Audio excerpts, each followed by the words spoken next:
Node 4 reported a localized thermal collapse of -12 degrees Celsius, while Node 7 registered a baseline ambient temperature of 22 degrees, and Node 9 simply ceased transmitting coherent data, entering a localized sensory loop that effectively isolated a third of my cognitive capacity. The consensus reality of my trainee-level hive mind fractured perfectly into three contradictory data streams. The source of this catastrophic biological discrepancy sat at the center of the break room. Specimen HN21, a human cargo handler designated Colton, was holding a ceramic cylinder. He elevated the cylinder to his primary intake orifice. He ingested the boiling liquid. A phantom cold, sharp and impossible, struck my primary sensory membrane despite the thermal sensors reading normal room parameters. He exhaled a vapor cloud and leaned back in his chair. He looked comfortable. Would you like to know what humans classify as a soothing remedy? Because the classification data does not align with known galactic survival metrics. For hours earlier, the most anomalous data point on my shift had been a slightly misaligned atmospheric scrubber on Deck 4. I am currently logging my probationary hours for full inspector certification. A standard sweep of the lower-tier cargo personnel break areas was mandated. I entered break room 4C. Specimen HN21 was seated at a synthetic polymer table. He was manipulating an unregistered organic parcel. The exterior was comprised of an unidentifiable fibrous material. I initiated a visual recording sequence to document a potential biosecurity violation. The human extracted a secondary containment unit from the parcel. It was a hand-stitched muslin sack, secured with rudimentary kitchen twine.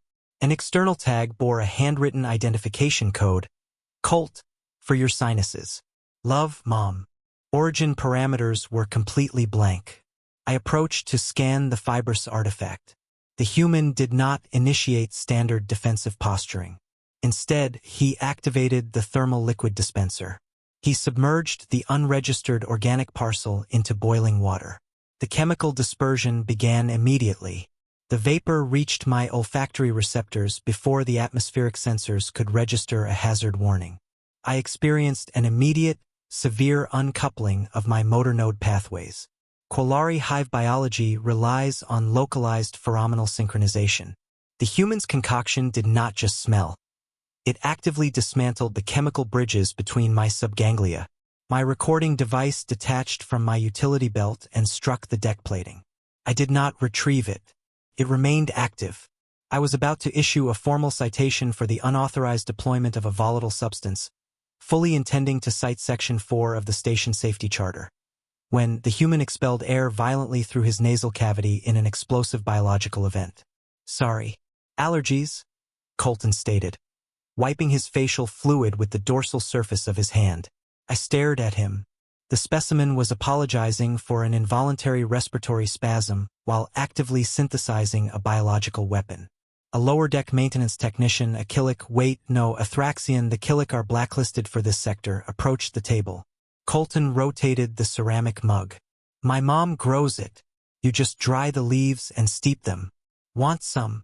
The Thraxian's environmental proximity badge initiated a high-pitch hazard klaxon. Colton smiled. That means it's ready, right?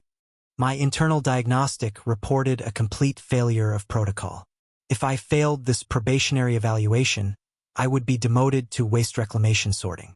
I noticed the break room's secondary lighting panel was flickering. It was a halogen tube. The maintenance logs indicated it should have been replaced 3 cycles ago. The automated environmental filters registered a total saturation of 400% above established safety baselines within 9 minutes. The baselines had been recalculated 6 times since the human rotation began. A specialized hazardous materials extraction team breached the break room doors. They were sealed in Class 4 heavy thermal armor, heavily insulated against suspected cryogenic deployment. Specimen HN21 was still seated. He was utilizing a portable data tablet to view synchronized audiovisual entertainment. He rotated his ceramic cylinder toward the heavily armored strike team. You guys want a cup? I have 40 of these. I intercepted the parcel data. 40 units. Quarterly supply shipments. My diagnostic interface processed the chemical composition of the aerosolized agent. Compound C10H20O. The nomenclature is menthol. The data set revealed a predatory biological mechanism. The compound does not lower ambient temperature, but instead transmits a false cryogenic signal directly to all TRPM8, equivalent nerve receptors within a 4-meter radius. Humans consume this chemical anomaly recreationally. They integrate it into dental sanitation pastes, utilizing a localized nerve agent in their primary intake orifices twice per diurnal cycle.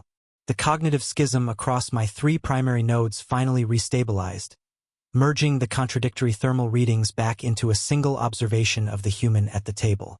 He was still exhaling the localized weather event. I was drafting a Category C, 7 involuntary respiratory stimulant classification when the station's records officer contacted my terminal on a secure frequency. "Inspector Dawn," the officer whispered, the audio feed vibrating with localized panic. "How am I supposed to archive this incident? Do I file the compound under weapons, medicine, or food?" I watched the specimen ingest another measured dose of the nerve agent. He was utilizing a hostile chemical defense mechanism to combat his own minor biological fluid leakage. The human was weaponizing a lie against his own nervous system for comfort. Yes, I finalized the primary incident report. I designated the fibrous artifact as evidence tag Colt MM001.